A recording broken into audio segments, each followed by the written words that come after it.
TES यानी technical entry scheme one of the best entry है Indian army में officer बनने के लिए। अगर आप एनडीए के एग्ज़ाम देते हो तो एनडीए के एग्ज़ाम देने के बाद आपको एग्ज़ाम क्वालिफाई करना पड़ेगा। इसके बाद आप एसएसबी के लिए जा सकते हो, देन आपका मेडिकल और ऑल प्रोसेस होती है। बट इस एंट्री में आपको कोई एग्ज़ाम नहीं देना पड़ेगा, डायरेक्ट आप एसएसबी के लिए जा सकते हो। तो आई होप कि आपको लग रहा होगा कि हमें भी इस एंट्री से जाना चाहिए। तो क्या एलिजिबिलिटी क्राइटेरिया है वो हम डिस्कस करेंगे, एंड तक देखना, एक एक पॉइंट को अच्छे से समझना। कौन बच्चे अप्लाई कर सकते हैं? सबसे पहले आपकी 12th मिनिमम पूरी होनी चाहिए। आप 12th अपीयरिंग में अप्लाई नहीं कर सकते हो। 12th आपकी फिजिक्स केमिस्ट्री मैथ्स होनी चाहिए विद 60%। पहले के टाइम पर अभी टीईएस 49 से पहले इसमें था कि आपकी 12th 70% के आसपास तक होनी चाहिए और 12th के परसेंटेज के बेस पे आपका कॉल लेटर आ जाया करता था। यानी आपकी वैसे तो इसमें अप्लाई करने की जो मिनिमम क्वालिफिकेशन हुआ करती थी वो 70% हुआ करती थी, लेकिन 85% पे ही कॉल लेटर आया करता था एसएसबी के लिए। मैं भी 2 बार टीईएस 32 के लिए अप्लाई कर चुका हूँ और उसमें जा चुका हूँ मैं इस एंट्री से। एक बार 36 से भी गया था मैं, तो तभी मैं बता रहा हूँ आपको। तो उस टाइम पे तो परसेंटेज के बेसिस पे हुआ करता था, तो 85-86% जाया करती थी। बट आज के टाइम पे चीज़ें चेंज हो चुकी हैं। आज के टाइम पे क्या होता है, टीईएस एंट्री में सबसे पहले आपकी मिनिमम परसेंट देखी जाती है, दैट इज 60%।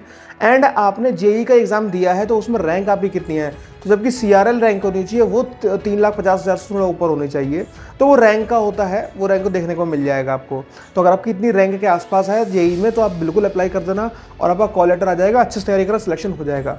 अब और एलिजिबिलिटी क्राइटेरिया की बात करते हैं। क्या है एज का क्राइटेरिया? तो एज आपकी मिनिमम 16.5 से 19.5 होनी चाहिए।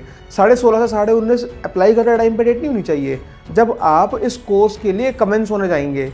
जब, यानी कहने का मतलब है जब आप इस कोर्स की ज्वाइनिंग करने जाएंगे, आप ज्वाइन करते हैं ना जब इस जॉब के लिए, उस टाइम पर आपकी एज इतनी होनी चाहिए, 16.5 से 19.5 साल के बीच के आसपास तक। तो हम लोग मिनिमम मानते हैं जो अप्लाई करने का जो एज है वो 15.5 से 18.5 तक के आसपास की जो इसमें मिनिमम एज है। तो ये आपका एलिजिबिलिटी क्राइटेरिया होता है। हाइट का कोई क्राइटेरिया इतना है नहीं, 152 सेंटीमीटर अगर आपकी हाइट है तो कोई दिक्कत नहीं है। अब कई लोगों का प्रश्न होगा कि क्या लड़कियां इसमें अप्लाई कर सकती हैं? सॉरी टू से, बट लड़कियां इसमें अप्लाई नहीं कर सकती है। This entry is only for male candidates होना चाहिए, वो भी अनमैरिड। वैसे इतनी जल्दी किसी की शादी होती नहीं है, बट फिर भी एक दिया है कि अनमैरिड कैंडिडेट्स ही अप्लाई करते हैं इस एज ग्रुप में। तो एक one of the best entry है। अब इसमें होता क्या है, जब आपने फॉर्म भर दिया, फॉर्म के बाद आपका कॉल लेटर आएगा। कॉल लेटर किस चीज़ का आएगा? एसएसबी का। कहाँ पे? भोपाल में होगी, जालंधर में हो सकती है या आपकी प्रयागराज में हो सकती है, ठीक है। और एक सेंटर और है, आई थिंक मैं उसको अभी भूल रहा हूँ। तो ऐसे 4 सेंटर है जहाँ पे इसकी एसएसबी होती है। बैंगलोर, तो एक बैंगलोर भी एंट्री होती है। तो 4 जगह पे इनकी एसएसबी होती है। और इन 4 जगहों में अगर आपके कहीं पे आपका इलाहाबाद फंस गया तो इलाहाबाद थोड़ा सा कहा जाता है कि थोड़ा टफ सेंटर है। वहाँ पे एसएसबी में बच्चे पूरे ग्रुप वॉश आउट हो जाता है। तो एक तो ये पॉइंट है। अब हम समझते हैं आगे कि जब हमारा सिलेक्शन हो जाता है तो हम क्या करते हैं इसके आगे। क्या सबसे पहले अगर आपका एसएसबी में सिलेक्शन हो गया तो आप ये नहीं कह सकते कि आप लेफ्टिनेंट बन गए हो, नहीं।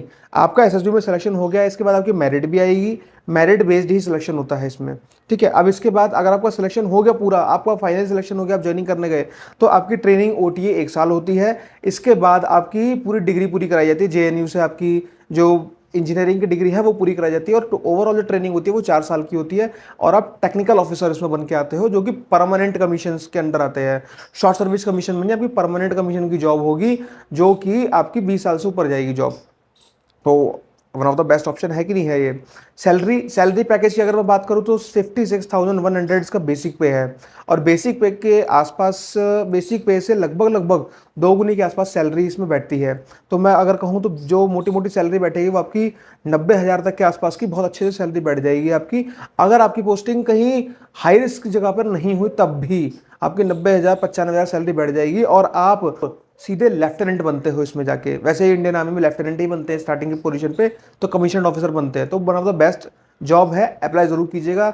इससे रिलेटेड और भी कोई इन्फॉर्मेशन चाहिए तो कमेंट जरूर कीजिएगा, आपको इन्फॉर्मेशन दी जाएगी। Jai Hind to all of you.